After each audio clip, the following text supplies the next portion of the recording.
Hello வணக்கம் and welcome to ஜெரிஷாஸ் kitchen. இந்த வீடியோவில் சோயா பீன்ஸ் மசாலா எப்படி செய்கிறதுன்னு பார்க்க போகிறோம். இது சப்பாத்திக்கு ஒரு நல்ல காம்பினேஷன்னு சொல்லலாங்க.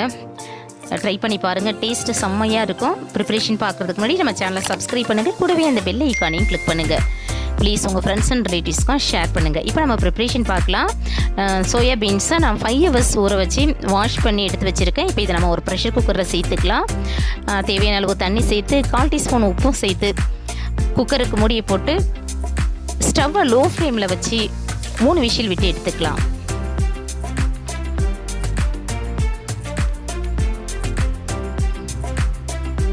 இப்போ 3 விசில் வந்துச்சு. ப்ரெஷர்லாம் கூட நல்லா ரிலீஸ் ஆயிடுச்சுங்க. இப்போ நம்ம ஓப்பன் பண்ணி பார்க்கலாம். பீன்ஸ் இந்த அளவு வெந்திருக்கணும். இப்போ இது ஒரு பக்கம் வைக்கலாம்.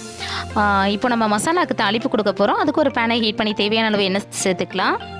எண்ணெய் நல்லா ஹீட் ஆனதும் ஒரு சின்ன பீஸ் பட்டை, ஒரு பே லீஃப், கொஞ்சம் கல்பாசி, ஒரு ஏலக்காய், கூடவே 4 லவங்கம் இதெல்லாம் சேர்த்து பொரிஞ்சதும் 3 மீடியம் சைஸ் ஆனியனை நல்லா சாப் பண்ணி வச்சுருக்கேன், அதையும் சேர்த்துக்கலாம். ஆனியன் நல்லா கலர் மாறுற வரையும் இதை வதக்கி எடுத்துக்கலாம்.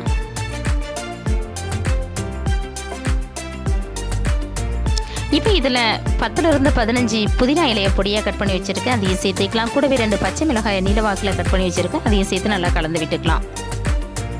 இப்போ இதில் 1 ஸ்பூன் இஞ்சி பூண்டு விழுது சேர்த்துக்கலாம்.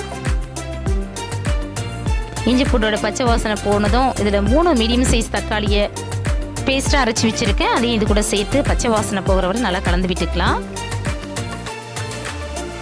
இப்போ இதில் நம்ம மசாலா சேர்க்க போகிறோம். 1/2 டீஸ்பூன் மிளகாய் தூள், 1 ஸ்பூன் மல்லித்தூள், 1/4 டீஸ்பூன் மஞ்சள் தூள்,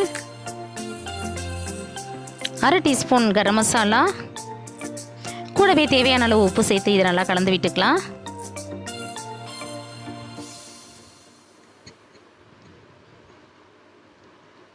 இப்போ இதில் நம்ம ஏற்கனவே வேக வச்சு எடுத்து வச்சுருக்கிற சோயா பீன்ஸை சேர்க்க போகிறோம்.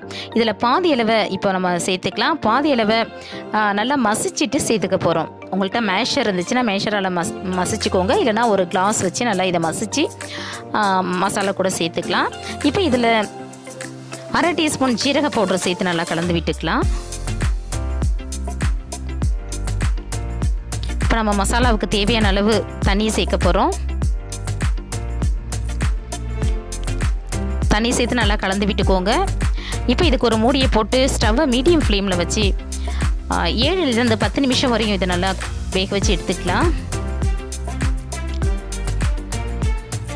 இப்போது 7 நிமிஷம் ஆயிடுச்சிங்க. நம்ம கேப்பை ஓப்பன் பண்ணி பார்க்கலாம். பாருங்கள், நல்லா எண்ணெய்லாம் பிரிஞ்சு வந்திருக்கு. வாசனை கூட செம்மையாக இருக்குது. கடைசியாக இதில் பொடியாக கட் பண்ணி வச்சுருக்கிற கருவேப்பிலை, பொடியாக கட் பண்ணி வச்சுருக்கிற மல்லி இலையும் சேர்த்து நல்லா கலந்து விட்டுக்கலாம்.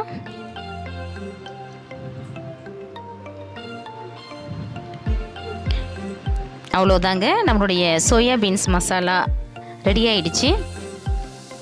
நீங்கள் கண்டிப்பாக ட்ரை பண்ணி பாருங்கள், டேஸ்ட்டு செம்மையாக இருக்கும். இந்த ரெசிபி பற்றின உங்களுடைய மேலான கருத்துக்களை கமெண்ட்ஸில் சொல்லுங்கள். இந்த வீடியோ உங்களுக்கு பிடிச்சிச்சுன்னா லைக் பண்ணுங்கள், ஷேர் பண்ணுங்கள், மறக்காமல் நம்ம சேனலை சப்ஸ்கிரைப் பண்ணுங்கள், கூடவே அந்த பெல் ஐக்கானையும் கிளிக் பண்ணுங்கள். மீண்டும் வேறொரு நல்ல ரெசிபியோடு நான் உங்களை சந்திக்கிறேன். தேங்க்ஸ் ஃபார் வாட்சிங். Take care and by.